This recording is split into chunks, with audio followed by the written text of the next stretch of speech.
Minority Whip, sorry. Mr. Speaker, I wanted to seek your indulgence on a matter that is also very important to the House. Mr. Speaker, as you are aware, this month we are dealing with the financial issues, this month of June. And tomorrow we are going to have the CS here to give us highlights on the budget estimates. But after that, Mr. Speaker, we are going to embark on the journey of the finance bill. And I can see that a lot of public participation has been done extensively. Members have been engaged. And those views of members of the public are very important. So, Mr. Speaker, I wanted to seek your indulgence that the report of the committee should come early enough, should be tabled early enough, so that members can use that report to debate. Because, Mr. Speaker, the report might change the bill as it is fundamentally.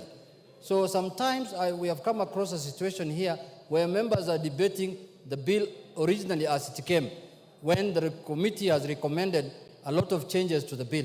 So, Mr. Speaker, time is of essence. We are only remaining with 2 weeks, because by 30th of June we should pass that bill. So I was requesting your indulgence that the report must come as soon as possible to the House so that we can internalize it. Thank you. Yes, Majority Leader. That's a legitimate request. Yes, Honorable Speaker, let me thank the Minority Whip for that concern and to confirm to the House, Honorable Speaker, and the country that indeed it's true. A lot of public participation has been done by the Finance Committee. And Honorable Speaker, if you can protect me from this group behind here, led by the member for Mwatate. Mwashako and the member for Garsen.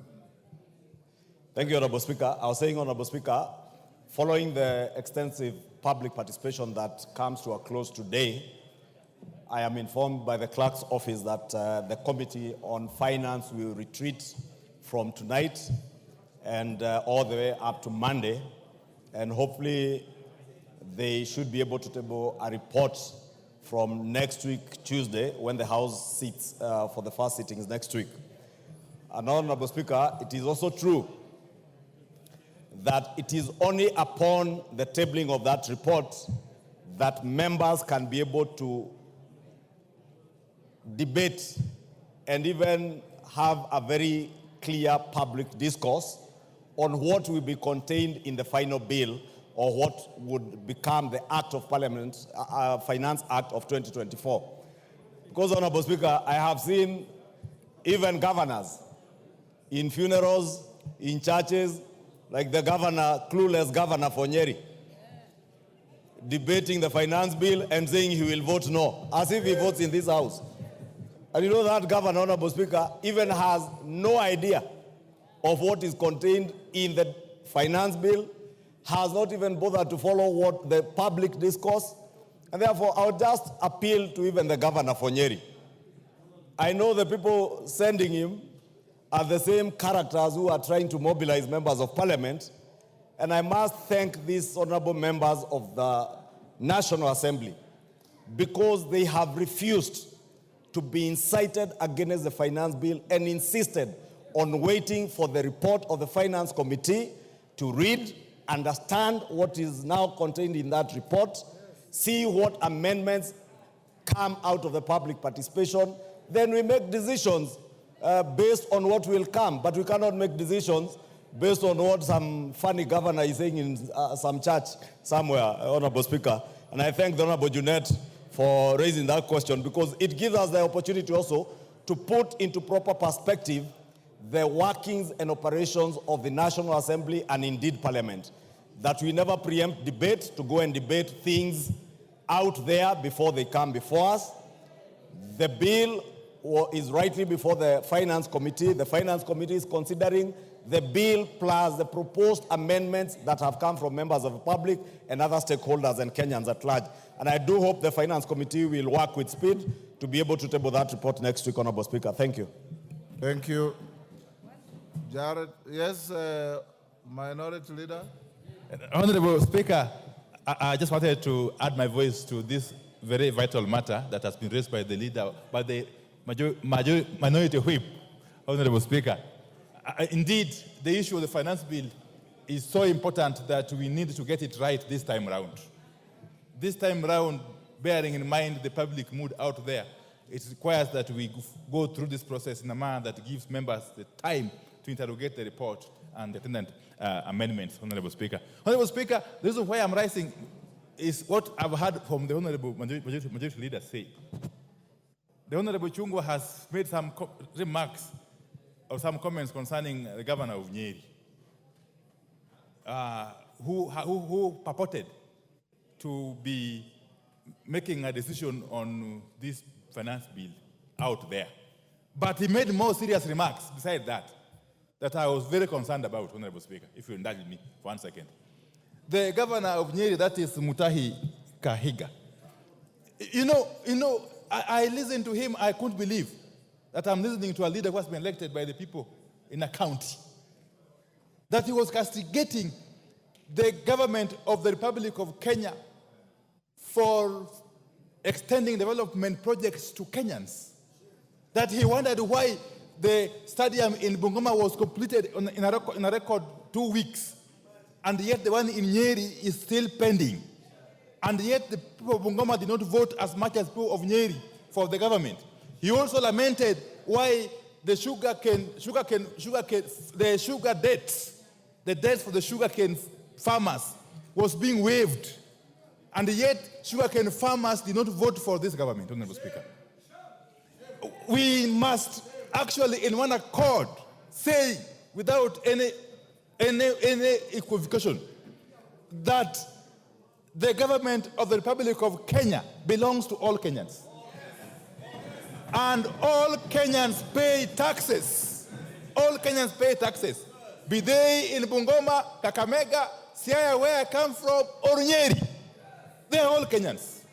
They are all Kenyans. And therefore, Honorable Speaker, time has come now.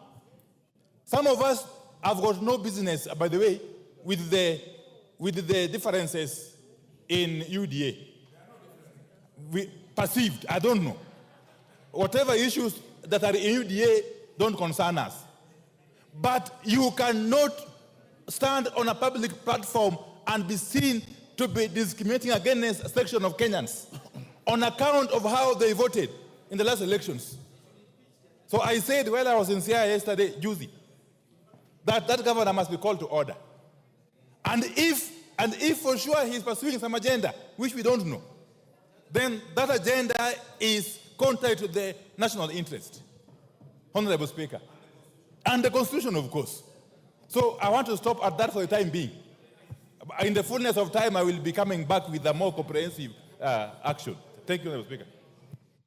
Thank you. I don't want to escalate that. Majority Leader should also inform that governor that the sugar industry's debt write-off was sanctioned by this House. It was not an executive order out there. It was sanctioned by the representative of the people, including MPs from his county. Yes, Majority Leader. Honorable Speaker, I agree with you that indeed the debt waiver for sugarcane farmers was never sanctioned by the executive. It is this House. And therefore what the governor for Nyeri was doing was also casting aspersions on our mandate, our constitutional mandate, as the House that did approve that waiver. And more importantly, Honorable Speaker, Honorable Speaker, as the leader of minority says, all Kenyans are taxpayers. And once elected, Honorable Speaker, even myself in my own constituency that's quite cosmopolitan, but the bulk of my constituents speak the Kikuyu language. But I know there is a good number of constituents in Kikuyu who do not understand my native language. And Honorable Speaker, whether we pride ourselves as a community that perceives itself to be the most endowed with wealth, whether we lie to ourselves today that we are the most populous, even with our one wife and one man, And I know the Honorable Junet and his community in Mandera have one man, 4 wives, minimum 7 children. I have 2 to 4 children, Honorable Speaker. We must bear in mind that as leaders, we are leading a nation of many communities, Honorable Speaker. Communities, whether we perceive them as taxpayers or not, they contribute to our national well-being. Honorable Speaker, when I listened to the governor for Nyeri saying that the people of Nyeri never took even a piece of the sugarcane whose debt is being waived, Honorable Speaker, and saying that the people of Bungoma never voted as much as the people of Nyeri voted. You know, it's so embarrassing, Honorable Speaker, that the governor of Nyeri does not even know that the people of Bungoma voted for Kenya Kwanza an equal amount of votes as the people of Nyeri voted for the Kenya Kwanza government. The difference between the votes of in Kenya Kwanza between Bungoma and Nyeri counties does not exceed probably 20, 30,000. They are all in the 200s plus. And Honorable Speaker, when a government is elected, it is never elected to serve those who voted for them. How do I know as a member of parliament in Kikuyu who voted for me, who did not vote for me? And Honorable Speaker, that is why at times we had difficulty, many of us, in engaging in a shareholder debate and shareholder discourse in terms of how we manage our government, Honorable Speaker.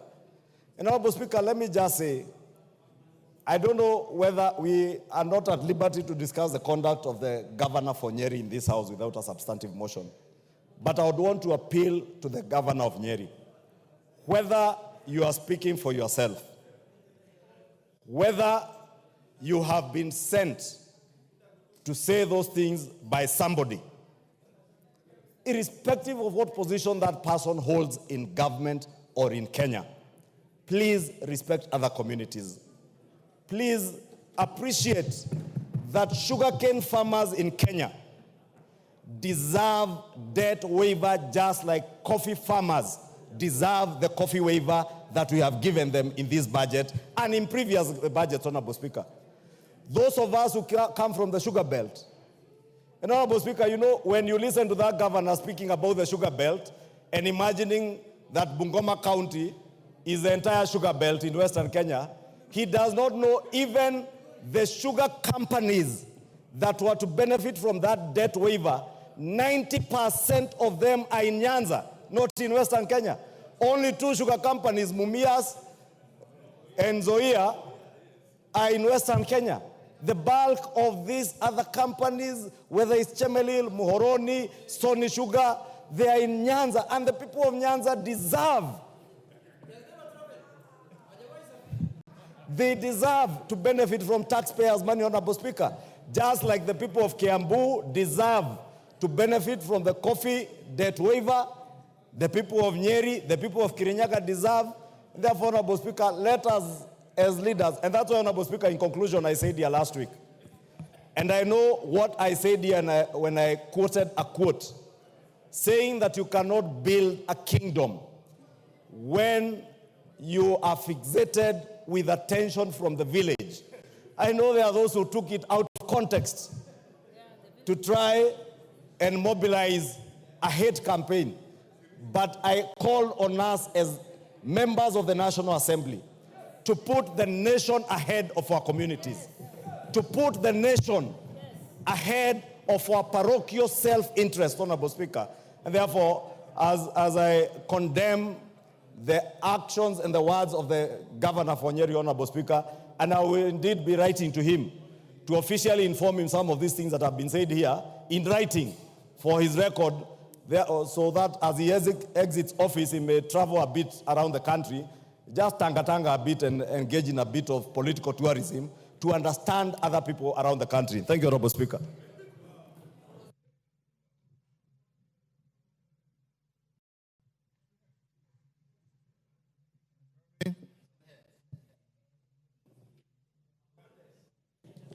Thank you, Honorable Speaker. Honorable Speaker, I want to support what the majority leader is saying, because personally I was there when we were doing campaigns in Bungoma with the president. And even the time the president went to Bungoma and Migori to waive those debts, I was there. So what I want to ask my brothers and sisters in this house, the Nyeri people are innocent, and I want to apologize on behalf of Nyeri people. Thank you, Honorable Speaker. Rosa.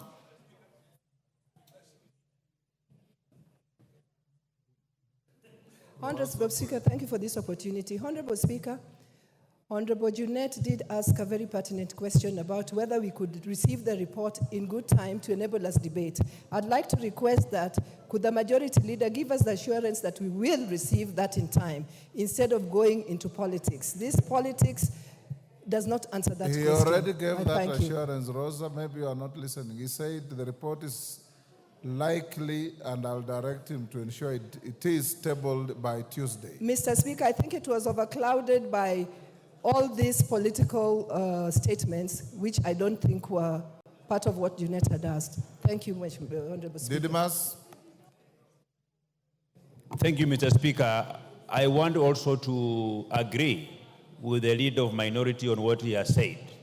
And Honorable Speaker, if you look at our constitution, anybody who engages in utterances that are against national values, that are against the national interests, anybody who makes utterances that appear to divide this country along how people voted, the tribal lines, those are grounds for impeachment, Honorable Speaker. I want to make it clear here, Honorable Speaker, that the utterances by the governor of Nyeri on what he said is clearly true, that that man is not fit to hold office, and I want to call upon EACC to begin the process of removing him from office, because every Kenyan requires development.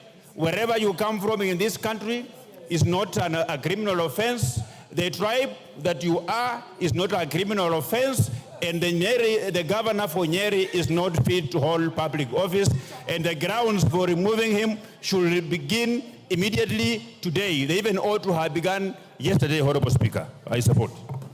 Members, I don't want us to escalate this. I want us to... Yes, Farah Malim, I see you... Yes, Mr. Speaker. Agitated. I want to support the majority leader in his statements. Mr. Speaker, me and you have been around for the longest. And you remember how the problems in DRC started when Mobutu Sese Seko was the president. He tried to victimize a small minority who are pastoralists called Banyamulenge. Banyamulenge. And there were hardly 1 million of them in a nation of over 60 million. They took up arms because nobody would accept to be a second-class citizen in his own country. DRC has never seen peace since then. It doesn't matter how big your numbers are. If the smallest community in Kenya decides, I'm having a road deal and I'm going to destroy this country, they have the capacity to do it.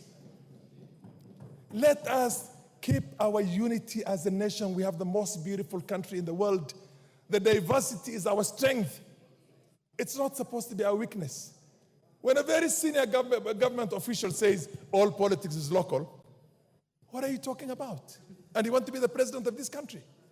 Who is going to allow you to be the president of this country? Because you're basically saying that I will only take care of my small village up there. Honorable Ichung'wah, you have done us proud, and many like you. Let us keep the unity of this country for God's sake and not listen. And the National Cohesion and Integration Commission should be doing its job. It should be doing its job very well. We went close to having a collapsed state, Mr. Speaker, in 2007. Me and you were in the parliament that time. 2008. We avoided that calamity and complete dissolution of the Kenya government because many people came from all over the world to come and assist us. We have to learn from the mistakes we made in the past and never try and do it again. We've seen what happened in Rwanda. They tried to eliminate completely a small minority of Tutsis who are 15%. But they came back and they're ruling that country for 30 years and they'll rule for another 50 years. Nobody gives you a guarantee because you have the numbers that you're going to take over a country. No. Let us protect our unity. Honorable members will stop here. I want to laud the majority and minority leaders for displaying patriotic thinking, and members out there. Order. Order, Kasheri. Kasheri, take your seat. Members out there, it is not a Nyeri problem, it's an individual. And Mukami has said as much. Members out there, whether you are a governor or whoever you are, members who are displaying grandiose paranoia in the conduct of their public affairs will be called to order. They will be called to order, and this House has unlimited authority through your committees to summon any such errant characters, whoever they are, and tell them that as a House of the representatives of the people of Kenya, you will not sit and watch any reckless conduct that can bring disorder in this country. And I salute you, majority and minority leaders. Lead the House in the manner you have shown and call out anybody who is errant in their conduct. Thank you. Jared? I thank you very much, Honorable Speaker. And whereas you have closed that debate, I would want to take a tangent from what both the majority and minority leaders have talked about, Honorable Speaker. Honorable Speaker, we have lately seen discordant voices, especially emanating from the presidency. And the presidency is composed of the president, the deputy president, the cabinet, and those others in that chain, Honorable Speaker. Honorable Speaker, whereas I would be least concerned about what happens in Kenya Kwanza, but when these matters have potential to create disunity in our country, then I will be very much concerned, Honorable Speaker. In Bungoma, where you played a very good host to the most successful Madaraka days ever in this country, I did realize, Honorable Speaker, that 40 minutes later, when the president had sat down, the deputy president showed up. And the president of the Republic of Kenya had to welcome his deputy, which is totally a break from tradition, Honorable Speaker. On Sunday, during an event of the Akorino brothers in Nakuru, the deputy president arrived 1 hour after the president had sat down. And just next to that president was his seat, which was being warmed by the Minister for Water and Irrigation, my friend Zachary Njeru. And when he showed up, he started, castigating the weather. He started castigating his means of transportation and many other things, Honorable Speaker. Yesterday, to my dismay, the deputy president took a commercial flight to Mombasa and was hauling his own bag, getting into the aircraft, Honorable Speaker.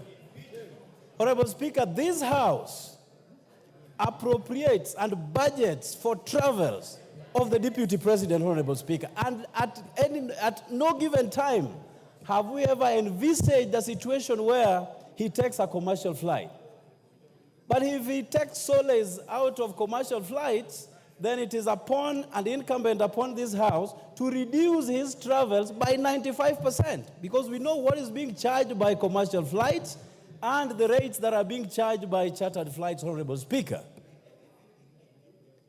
Honorable Speaker, whereas this government is barely 2 years in office, we have listened to quite disdainful statements emanating from the office of the Deputy President. And I want to ask you, Honorable Speaker, that the majority leader here present to shed more light over these issues because they touch on us as the consumers of government services, Honorable Speaker. Whereas a lot has already been spoken about regarding sugar and the loans that were offset by the government, Honorable Speaker, just yesterday, in a cabinet meeting, 6 billion shillings owed by coffee farmers was cancelled by the cabinet, Honorable Speaker. And there is no fury about it.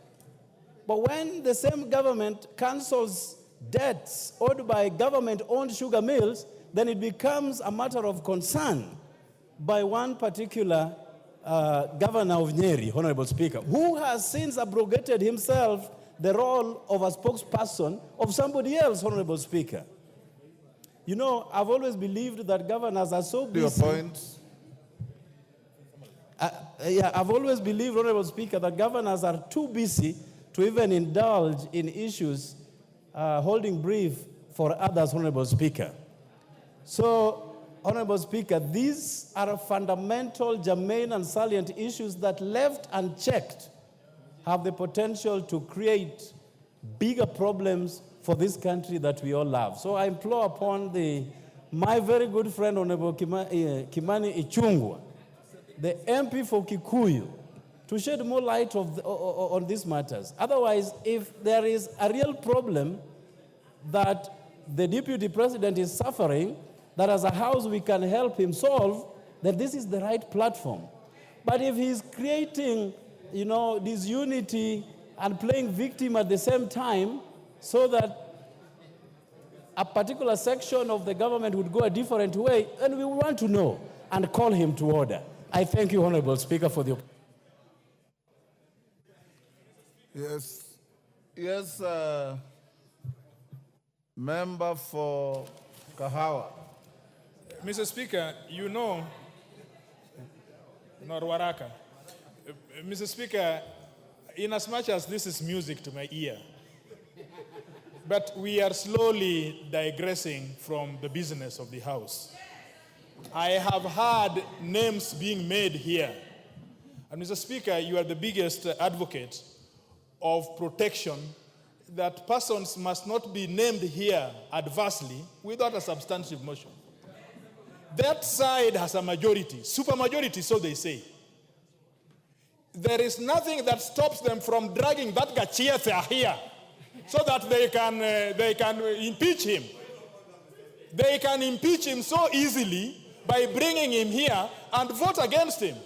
So why should we divert from business of this House and enter into some charade and hypocrisy and politics instead of doing business which is before us? We know what you people are saying. We know the politics you are doing.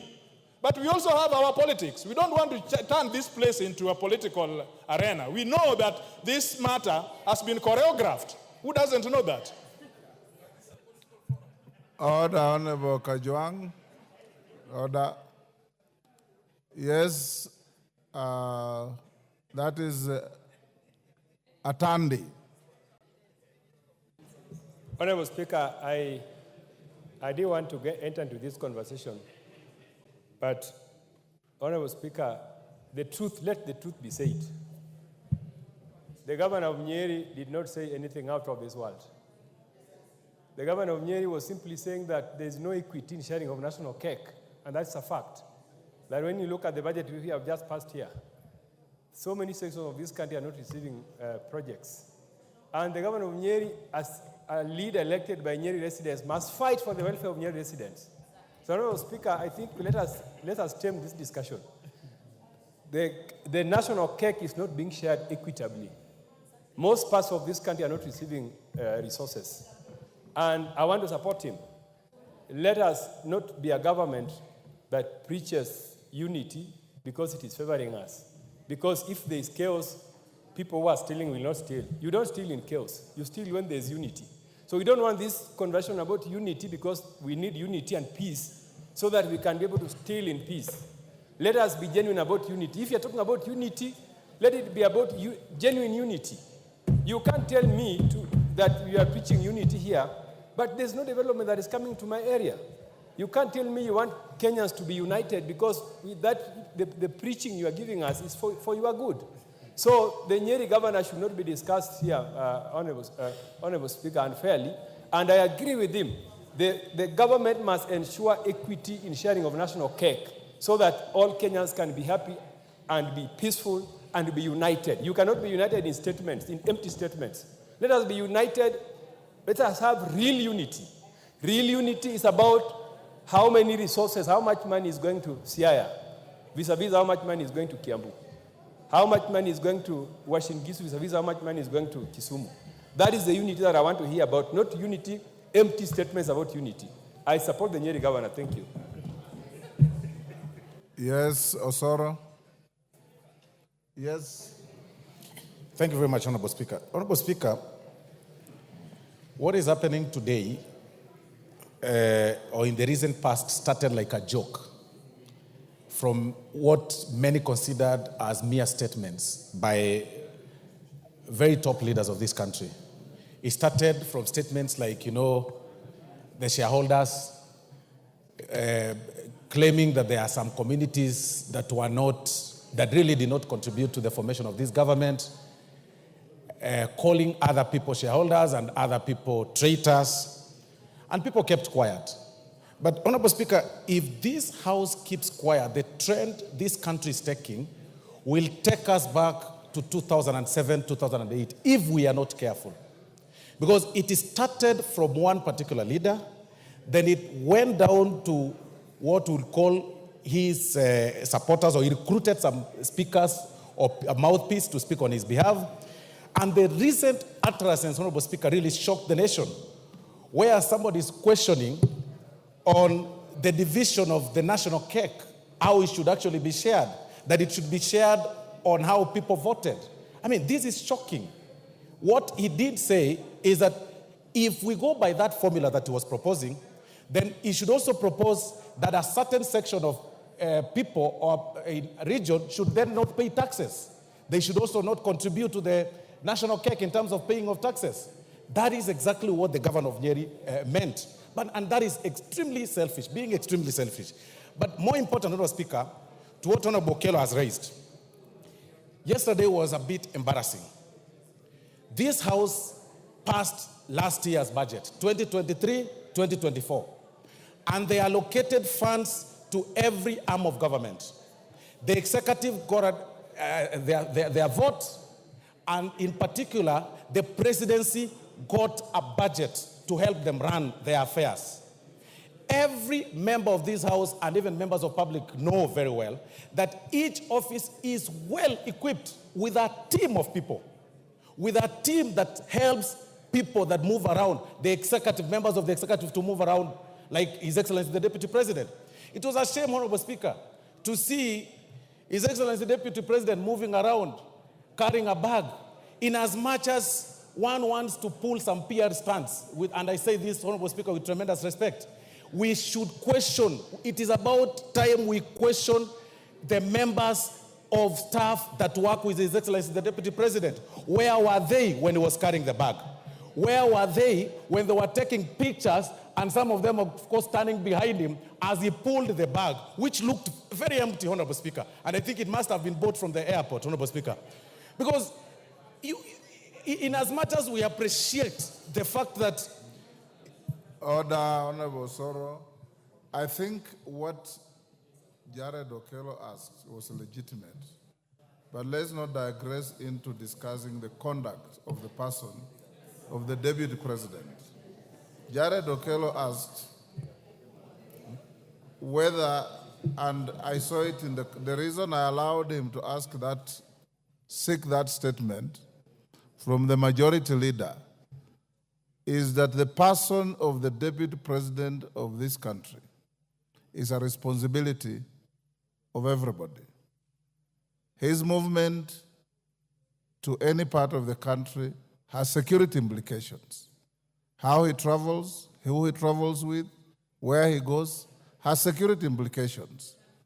So I saw it in the context that it is not a matter that is normal to see our deputy president towing a bag on the air side to the aircraft, because you have appropriated resources to facilitate the work of the office of the presidency. That is how I understood Okello's concern. And Okello was seeking the majority leader to assure the country whether this is something subnormal or this is something that is near normal, or somebody is saying is the new normal, but in security terms, it is not normal. And that's what I expect the majority leader to tell this House. So anybody who seeks to speak to this can only confine yourself within that context. If you start discussing the personal conduct of the deputy president, I will not allow you. Yes, KJ. What's your point of order? Mr. Speaker, I was seeking to find out if the leader, the whip is in order, and you have guided so well, Mr. Speaker, on the points that we have to confine ourselves into. But the whip was also deviating into even taking a mickey on very serious professions, Mr. Speaker. He's talking about the Deputy Speaker taking a PR show to the runway. And I would like for the whip to understand that PR as a practice in itself is a very respectable profession. But most importantly, you also got to understand, Mr. Speaker, and I have to put this straight, that the Deputy President is on record saying that he is a product of the drama festival. He has acted on stage, in plays, even at the University of Nairobi, Mr. Speaker. So if he decides to put up a play, it is not the place of the whip to call him out on putting up a PR show, Mr. Speaker. Mr. Speaker, the Deputy President is very serious about supporting the talents in this country. Only a few days ago, Mr. Speaker, the Deputy President was there for the launch of the Bahati show, Mr. Speaker.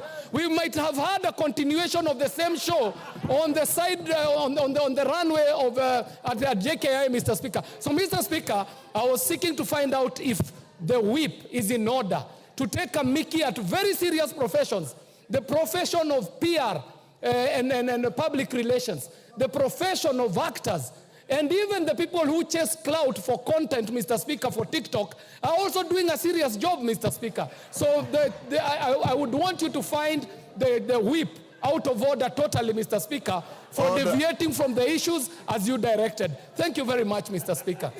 Order, honorable members, honorable KJ. The act of a deputy president towing a travel bag on a runway is not a display of talent. And it cannot be. Yes, Osoro, wind up. Thank you very much, Honorable Speaker. Honorable Speaker, I stand guided, and I'll not delve into the conduct of His Excellency Deputy President. But Honorable Speaker, nothing stops any member of this House from bringing the conduct of His Excellency Deputy President, especially when it's a shame to the country, Honorable Speaker. But if it's a reality show, as Honorable KJ has said, then I think it's important for us to appreciate him and say reality shows pay, and the young people have also shown that clearly reality shows are paying. And in fact, people are saying even TikTok pays. And the very first time I saw that video, Honorable Speaker, His Excellency Deputy President towing the bag was actually on TikTok. Honorable members, reduce your consultations. Wind up. Thank you, Honorable Speaker. So generally, Honorable Speaker, what I'm saying is that members, any public officer, any public servant, Honorable Speaker, right from the top, His Excellency the President, downwards, to all those people that have been given the privilege to serve in this country, should be careful on the utterances they make and their conduct in public. And it's at this point sometimes, Honorable Speaker, that we ask whether clearly NCIC is operational.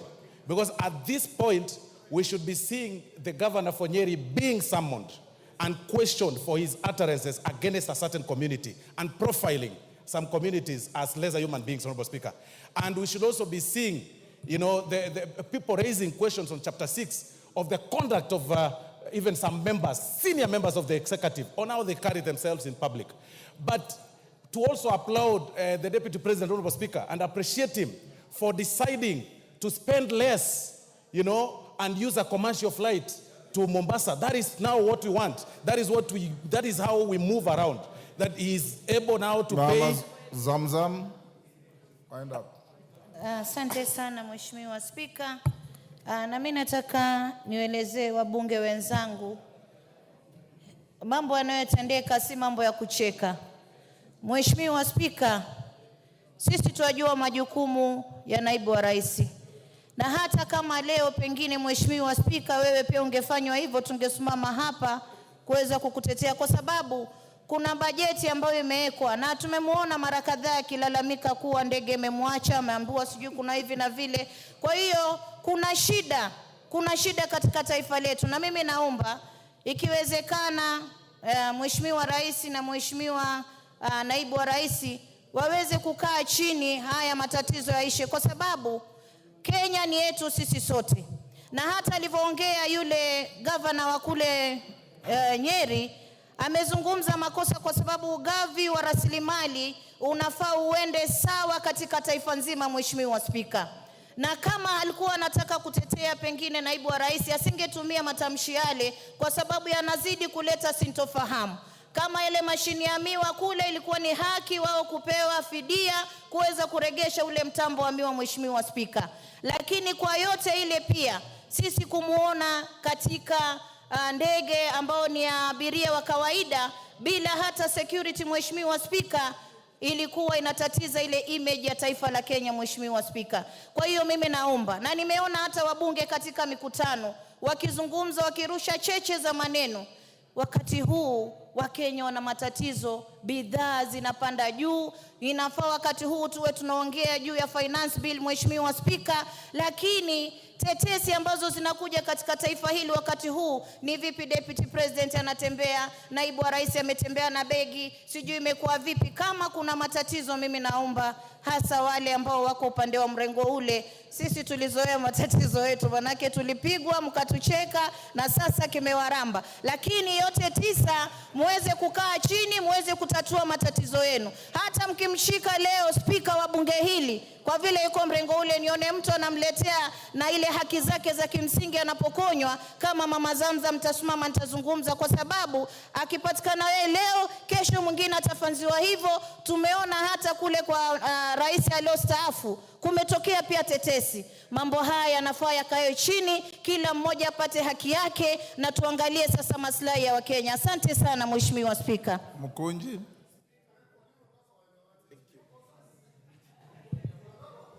Honorable Speaker, I want to weigh on this issue, and I want to be very careful. Honorable Speaker, almost everybody who is speaking on this issue is my senior in politics and my senior in many of the things that we are doing. But Honorable Speaker, I feel that I need to put in a perspective of a newcomer in politics of Kenya. Honorable Speaker, while I really don't know how this country will be in a few years, I feel like we are changing tune and we are coming out in a way that we can even mess our democracy. Honorable Speaker, I want to call upon our senior leaders to embrace speaking in the rooms, and then they come out to tell us in very clear terms what is happening and what is going in the country, Honorable Speaker. Honorable Speaker, I was also very worried when I saw the Deputy President carrying his own bag. And I felt sad because if I was there, I could have carried for him the bag. Was he carrying or towing? He was carrying the bag, Honorable Speaker, and it looked like a bag that wouldn't fit even in the carrier side of the plane. And Honorable Speaker, I feel this is something that the majority leader must clarify to this House. Why would we have the Deputy President carrying a bag in a commercial flight? And Honorable Speaker, I also feel we are getting into the conversation of how to save on costs. And we need to embrace what the Deputy President has brought about, that we should be able to travel together with our colleagues who are not senior members of our society. But Honorable Speaker, we have bigger problems to think about. And Honorable Speaker, I want to say that in our community, Embu, right now we are reeling with a lot of poverty because of the ban of Mogoka, Honorable Speaker.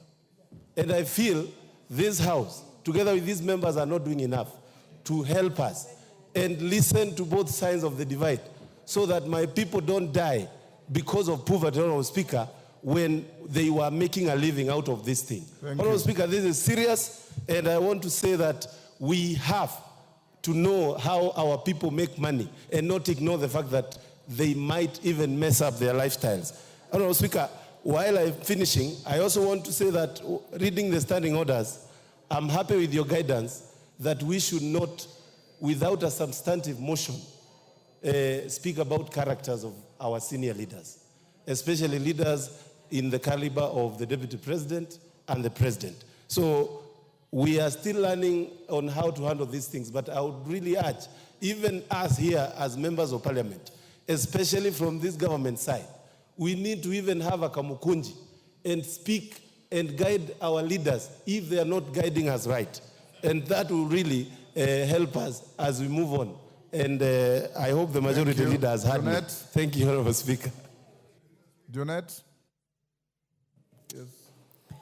Mr. Speaker, this matter that has been raised by Honorable Jared is really a matter of national importance, because we are dealing with the offices of the President and the Deputy President.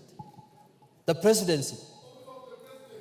Office of the Presidency is saying, Onjala, the MP for Budalangi. Mr. Speaker, yesterday, I watched in the social media the Deputy President carrying a bag in the streets of Jomo Kenyatta.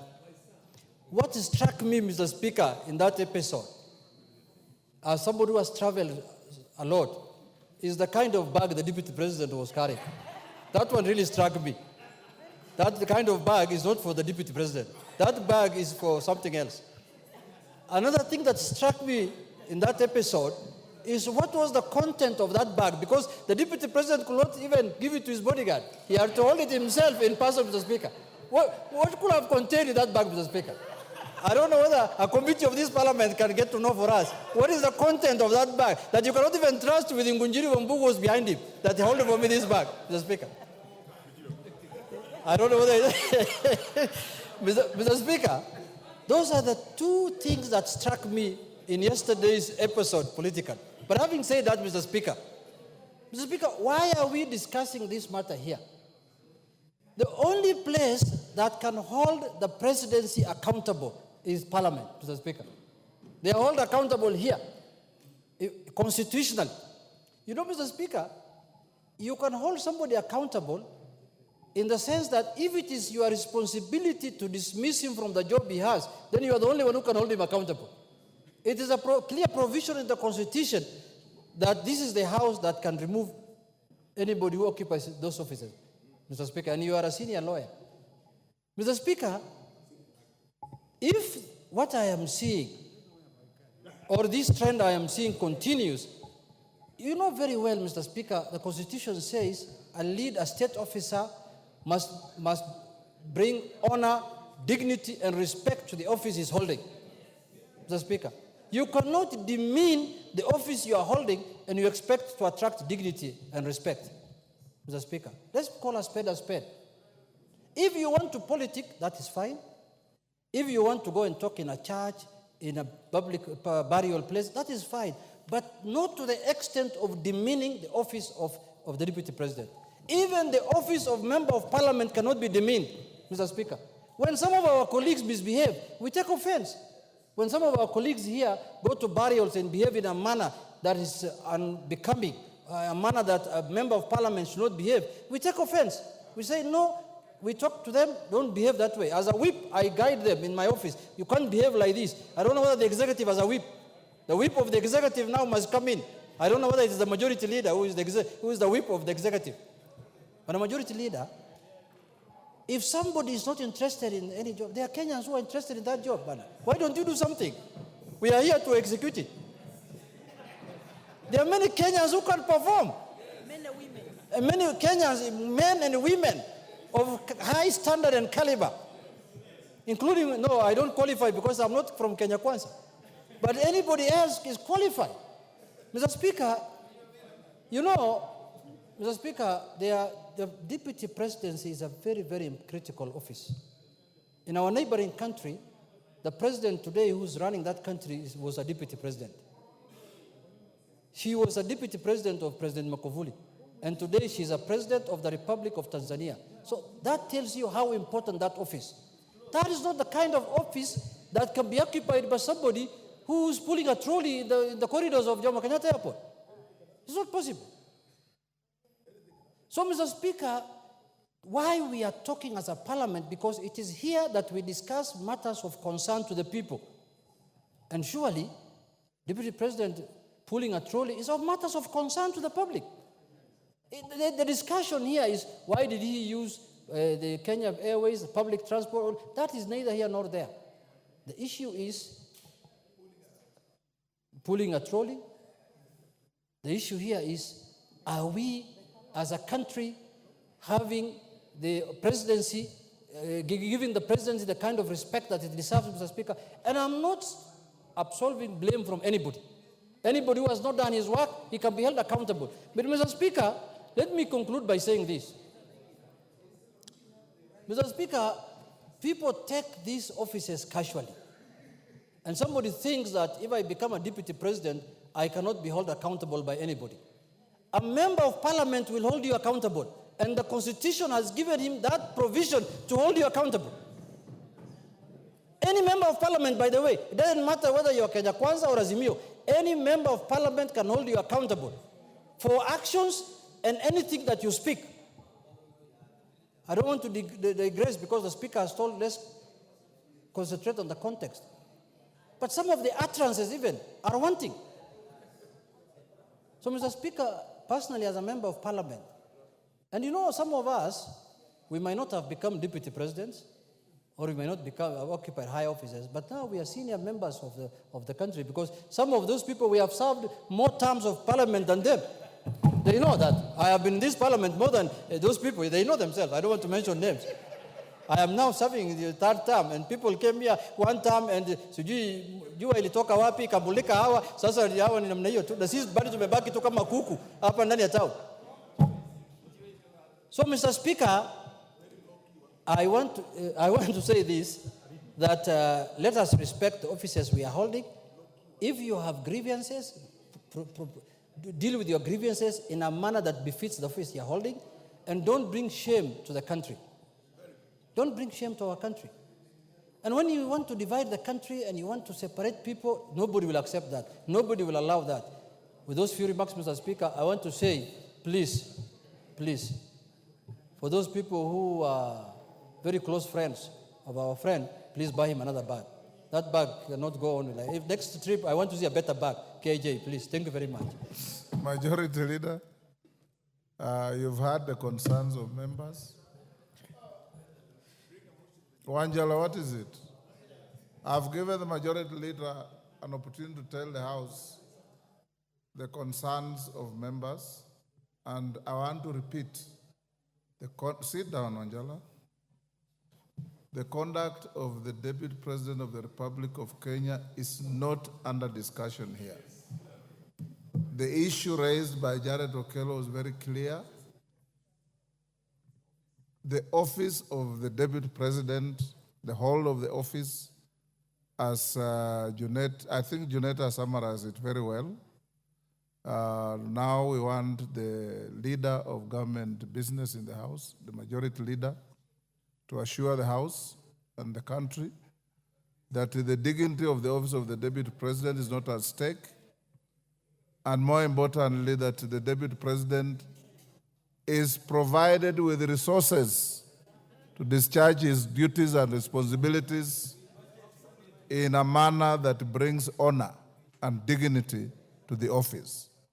Majority Leader. Thank you, Honorable Speaker. Honorable Speaker, allow me to, as you have guided, restrict myself to the issues that were raised by the Honorable Jared Okello. without delving much into the issues of whether this was a reality TV show or acting and drama, Honorable Speaker, to confirm to the House and to the country that both the President, the Deputy President, and also the Prime Cabinet Secretary, all Cabinet Secretaries, and indeed even members of Parliament are well and adequately provided for in terms of budgetary allocations, including budgetary allocations for travel and staffing in all our respective offices. And Honorable Speaker, the Honorable Jared Okello will bear me witness that last week, only last week on Thursday, Honorable Speaker, we did pass the supplementary appropriations bill, and also we are in the process now of finalizing the appropriations bill of the 2024-2025 financial year. And if any Kenyan looks into the books of accounts of the national government, you will realize that the office of the Deputy President is very well resourced. And indeed, Honorable Speaker, maybe it's good to just put it into perspective because the Honorable Jared Okello has raised the issue. And there are issues that touch on, as you have guided, on the budget of the office of the Deputy President or the presidency, issues that touch on security of the person of the Deputy President and that of the President. And also, Honorable Speaker, what the Honorable Junet has referred to as the honor and dignity that comes with the offices that we all hold, not just the President and Deputy President, but even us as members of Parliament.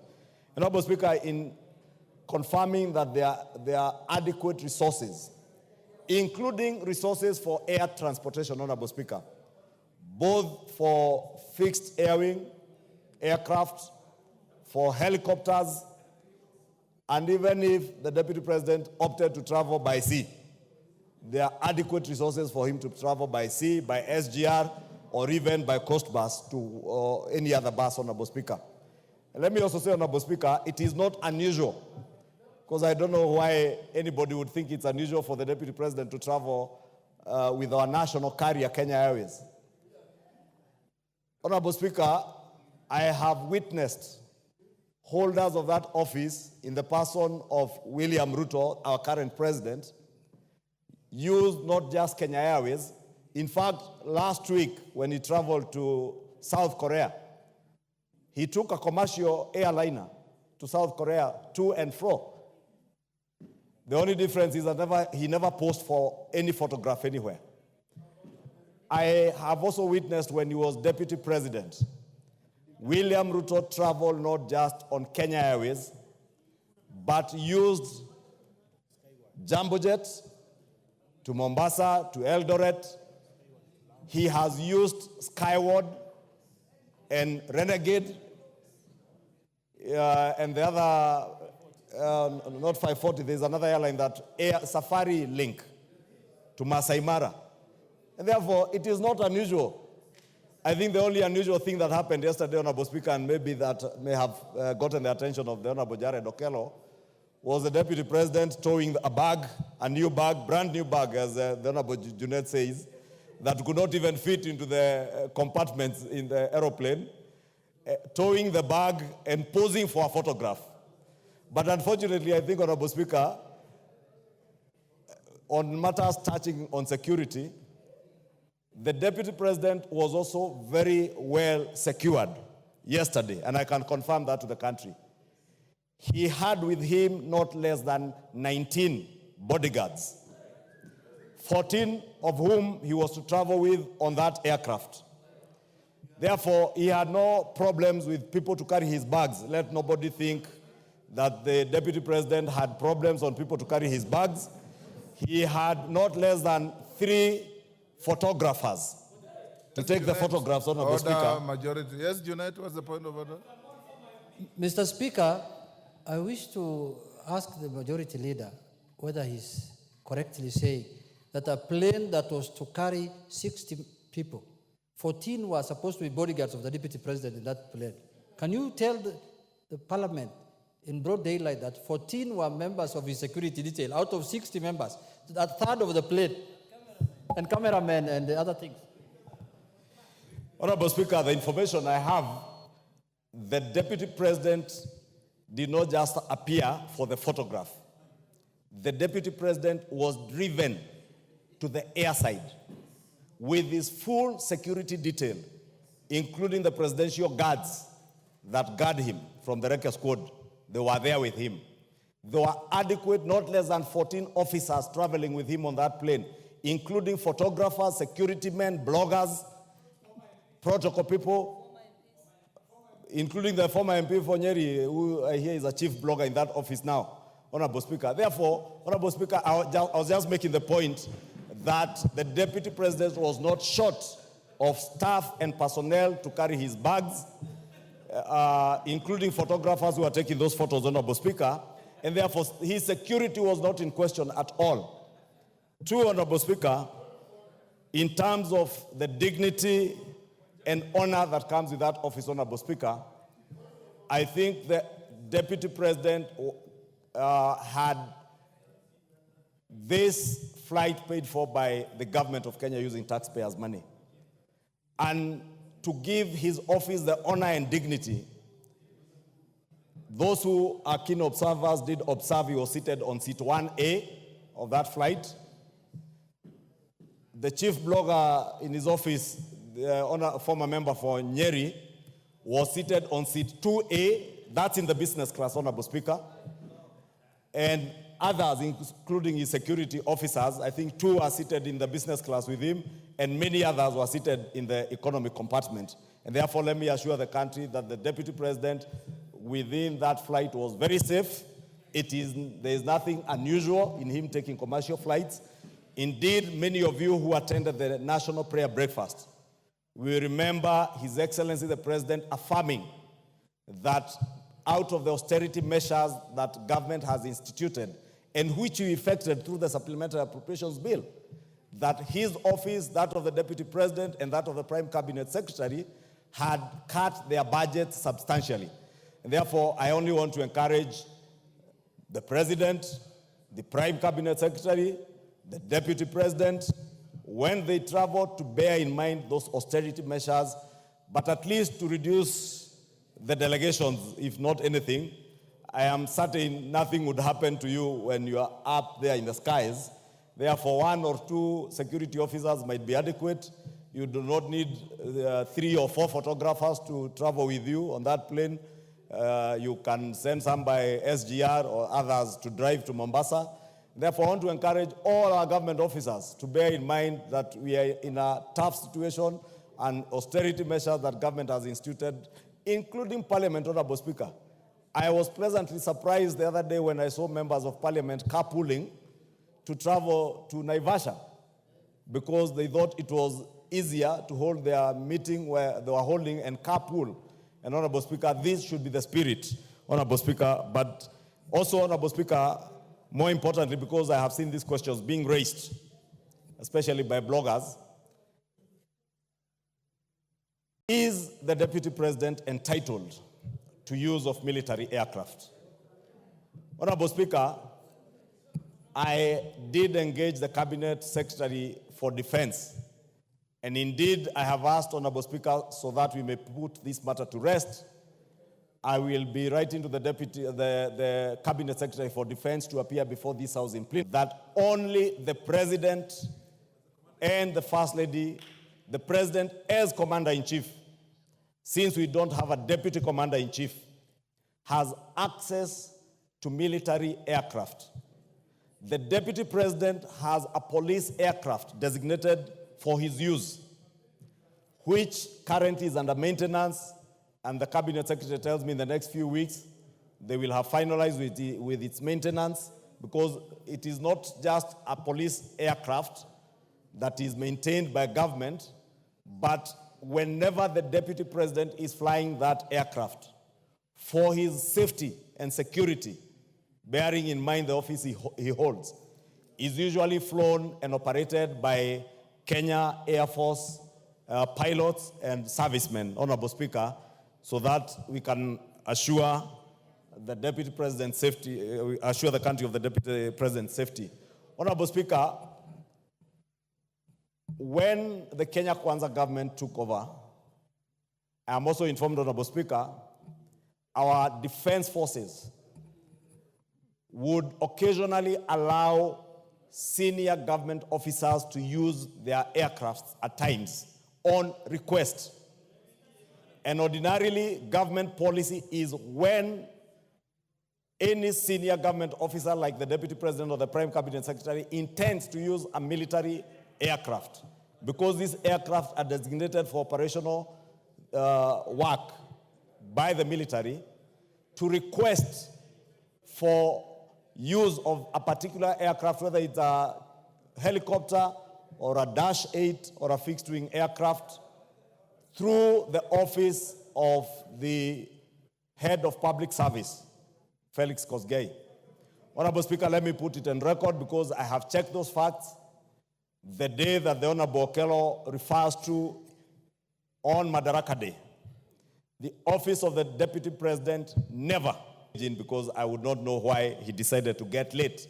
Because either way, you could also choose, like the Honorable Speaker chose, to go and spend the night in Bungoma or in Kisumu and be near the function, or wake up early like many of us did to travel. The same with the incident that the Honorable Jared Okello speaks to this Sunday in Nakuru at the Akorino Church. It is true, the Deputy President arrived over an hour later than the President. The President was magnanimous and courteous enough to be able to receive his deputy.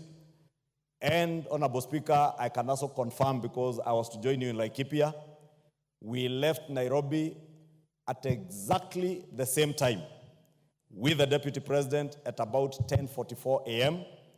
when his chopper was lifting from his current residence. Honorable Speaker, we traveled together. There was a slight challenge with the weather, I can confirm, Honorable Speaker, around Mount Longonot. And we were able to maneuver through within a period that did not exceed 5 minutes.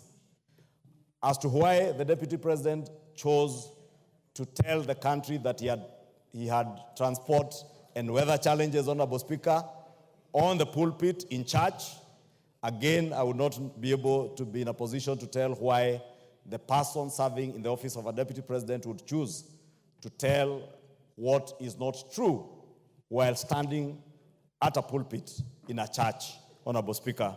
And since, Honorable Speaker, you have guided, we are not here to discuss the conduct of any person. I do not want to dwell into that. But to assure the country that both the President, the Deputy President, the Office of the Prime Cabinet Secretary, from what the Minister for Defense has informed me, may, in writing, ask for use of military aircraft. And, Honorable Speaker, the Defense Cabinet Secretary did inform me that for the last 1 year, the aircraft that were being used by the Deputy President, the Prime Cabinet Secretary's office, and other senior government officers occasioned an expenditure of 500 million shillings, 500 million shillings, to KDF.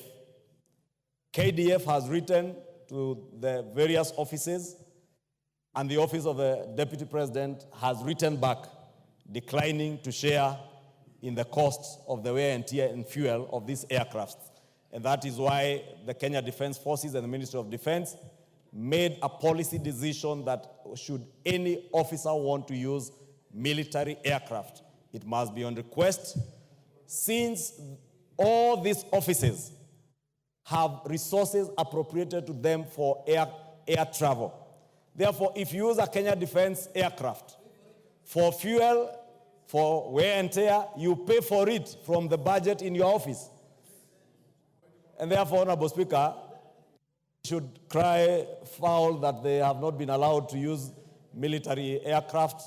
Only the President, as Commander-in-Chief, has unfettered access to use of military aircraft, but that aircraft that is designated from the Kenya Police, that is under maintenance, and I must insist, that maintenance, Honorable Speaker, you've seen what has happened in our neighboring country and our compatriots in Malawi, and may the Lord rest the soul of the Vice President of Malawi and the people who perished in the air crash, in internal peace, Honorable Speaker.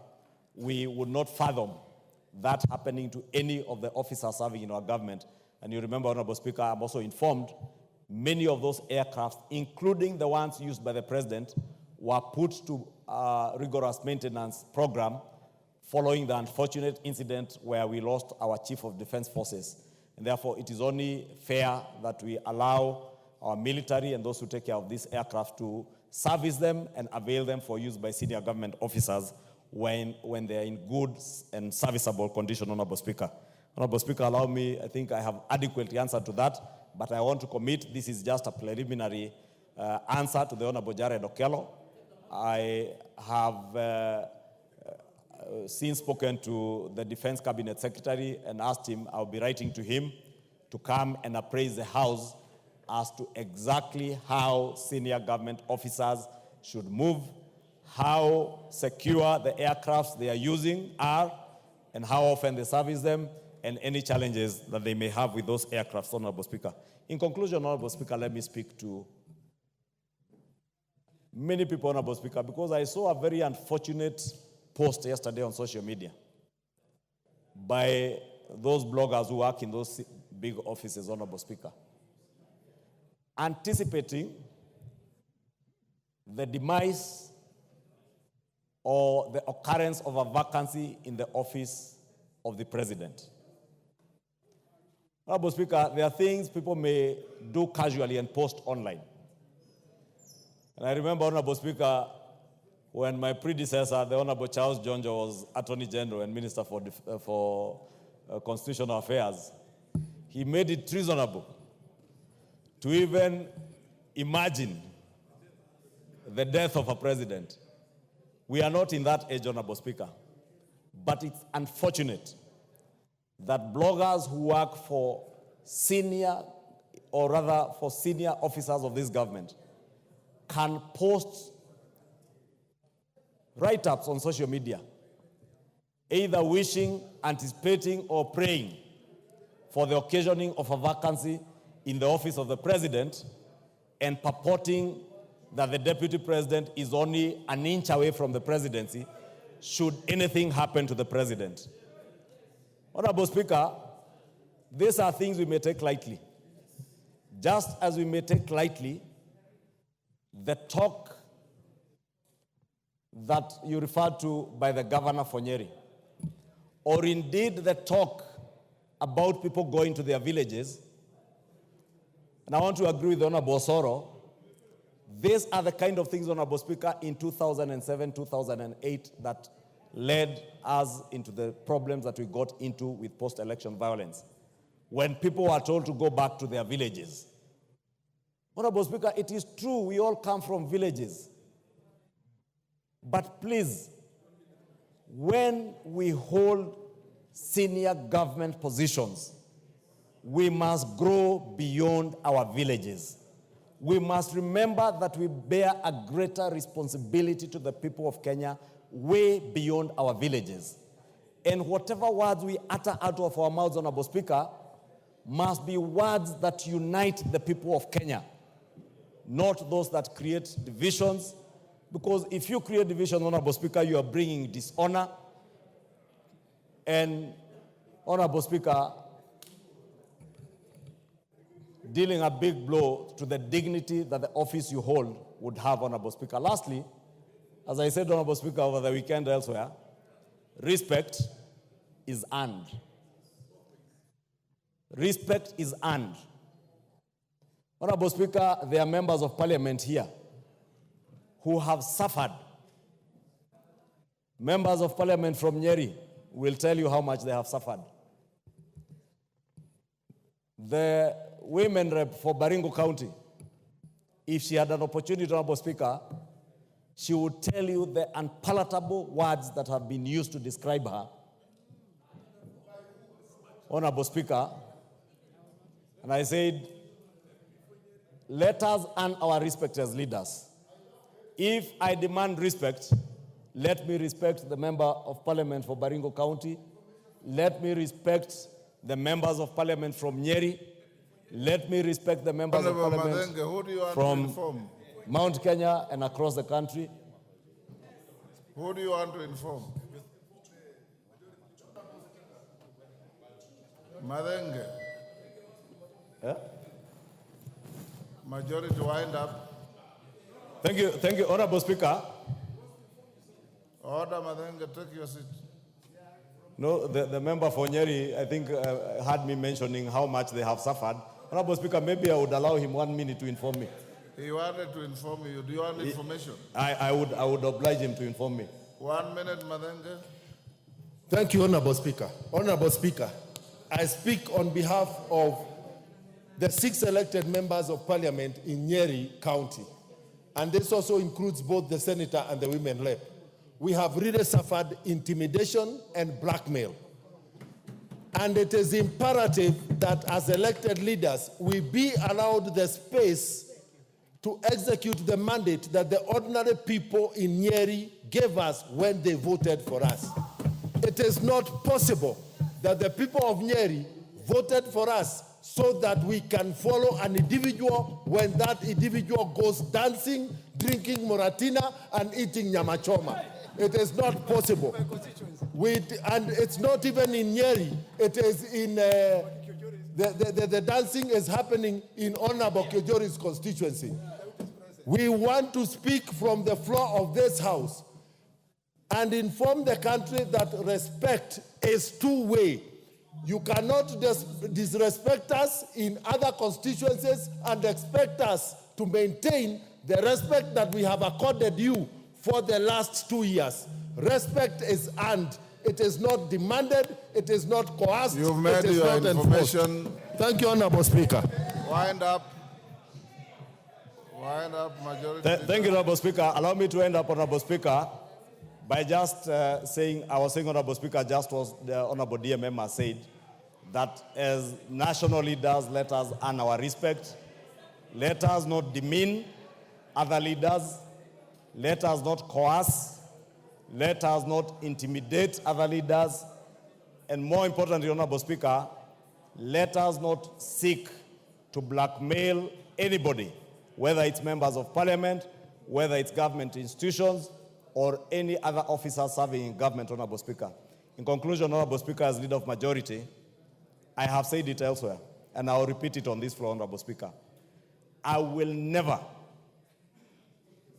for the time the Almighty God will give me the opportunity to serve in the office of leader of majority, allow anybody to demean any member of Parliament, whether you are in the minority, in the majority, whether you come from the same village with somebody or not. I will never sit back, and I will protect the rights of all members of Parliament as their leader and as a leader in this House, Honorable Speaker, because in doing so, I believe I am protecting the dignity of not only this House, Honorable Speaker, and individual members, but the dignity and honor of the people who have elected these members of Parliament. With those many remarks, Honorable Speaker, I may commit that I will be writing to the Cabinet Secretary of Defense to answer more substantially to the issues raised by the Honorable Jared Okenga. Thank you. As you do so, the Honorable Minority Leader has requested me to give him a minute on this, and he will be the very last. And take into account what he will say in what you intend to... Thank you, Honorable Speaker. I really didn't want to speak to this, but I think it is my duty to raise my voice on such a weighty matter. Honorable Speaker, let me start by saying that it is not in our place as Azimio coalition in the House. It's not part of our responsibility to meddle in the affairs of the executive or to attempt to provide solutions to the executive. But Honorable Speaker, as I said earlier on, there can only be one government for the Republic of Kenya at any one given time. Honorable Speaker, there can only be one government for the Republic of Kenya at any one given time. And therefore, a dysfunctioning government, regardless of who has formed that government, affects every citizen. What we are seeing here is the making of a dysfunctioning government. That is what I have to say first. But second, Honorable Speaker, as students of history, we are told that history repeats itself. First, as a farce, and second, as a tragedy. Honorable Speaker, you will recall what happened in this country in the year 1989 or thereabout, when the then Vice President, Dr. Joseph Njuguna Karanja, was hounded out of office on account of becoming too big, of making fellow leaders to kneel before him. He became a kneel before me Vice President. Honorable Speaker, at one point, he actually purported to be the acting president when President Moi was around still. Honorable Speaker, I don't want to say who was right or wrong. Likewise, I don't want to say who is right or wrong in the present instance, because I don't belong to Kenya Kwanza. But let me say this. Honorable Speaker, the Kenya Kwanza government has got a duty now to govern. But you also owe Kenyans a duty to give them a functioning government, a functional government. And therefore, anything that can create dysfunction in government must be sorted out as quickly as possible. Honorable Speaker, you know, when a hyena wants to eat its children, he starts saying that they smell like a goat. Honorable Speaker, I don't know who is the hyena here, who is the goat here. But Honorable Speaker, something is definitely not working. Honorable Speaker, from where we sit as Azimio members, we see a situation where the marriage is not working. And if the marriage is not working, the logical thing to do is to separate. So marry another wife. The wife and the husband are not compatible or are no longer compatible. Yes. So the most logical thing to do is to divorce, but start by separating. So if you want us to help you in the process of separation and divorce, then we are willing to do so. We shall offer our free services. Thank you, Honorable Speaker. Order. Honorable members, wacha tuachie hapo. This matter will end here. Next order. Next order.